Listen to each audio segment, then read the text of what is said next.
શહેરમાં ભાવનગર પોલીસ તથા cycle club દ્વારા વિશ્વ ડ્રગ દિવસને લઈને સાયકલ રેલીનું આયોજન કરવામાં આવ્યું હતું। દેશભરમાં ડ્રગ્સના રવાડે ચડેલું યુવાધન જ્યારે બરબાદ થઈ રહ્યું છે ત્યારે ગુજરાતમાં પણ અનેક જગ્યાએથી ડ્રગ્સ ઝડપવામાં આવ્યો છે। ખાસ કરીને જ્યારે આજે ડ્રગ્સ ડે ઉજવવામાં આવી રહ્યો છે ત્યારે ડ્રગ્સ ડે અંતર્ગત ભાવનગર ખાતે ભાવનગર એસઓજી પોલીસ અને ભાવનગર સાયકલ ક્લબ દ્વારા સંયુક્ત સાયકલ રેલીનું આયોજન કરવામાં આવ્યું હતું, જેમાં શહેરના વેલેન્ટાઇન સર્કલ ખાતેથી નો ડ્રગ્સ ફોર યુથના શીર્ષક સાથે ડ્રગ્સના દુરુપયોગ સામે આંતરરાષ્ટ્રીય દિવસ નિમિત્તે જનજાગૃતિ માટે સાયકલ રેલીનું આયોજન કરવામાં આવ્યું હતું। આ રેલીમાં યુવાન અને વૃદ્ધ પણ જોડાયા હતા।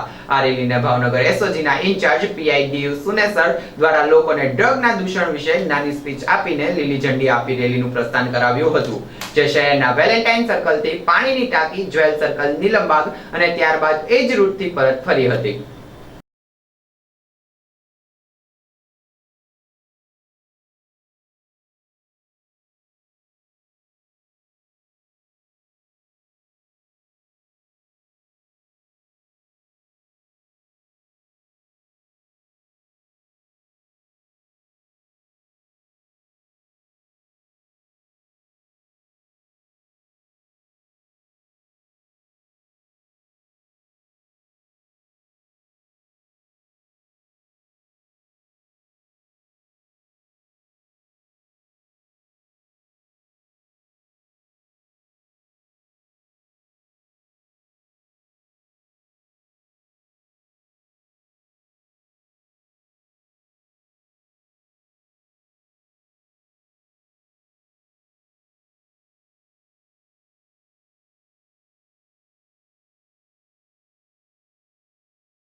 હું Kalpesh Zala, founder Bhavnagar cycle club.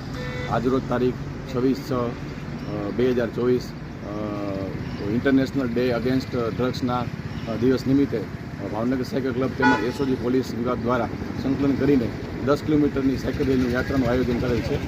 અત્રે આપને ખ્યાલ છે કે યુવાનો ડ્રગ્સના રવાડે ચડી રહ્યા છે તેમજ ડ્રગ્સનું દૂષણ યુવાનોમાં વધી રહ્યું છે, ત્યારે ગુજરાતમાં કરોડો રૂપિયાનું ડ્રગ્સ પણ પકડાય છે, જે આપને ખ્યાલ છે।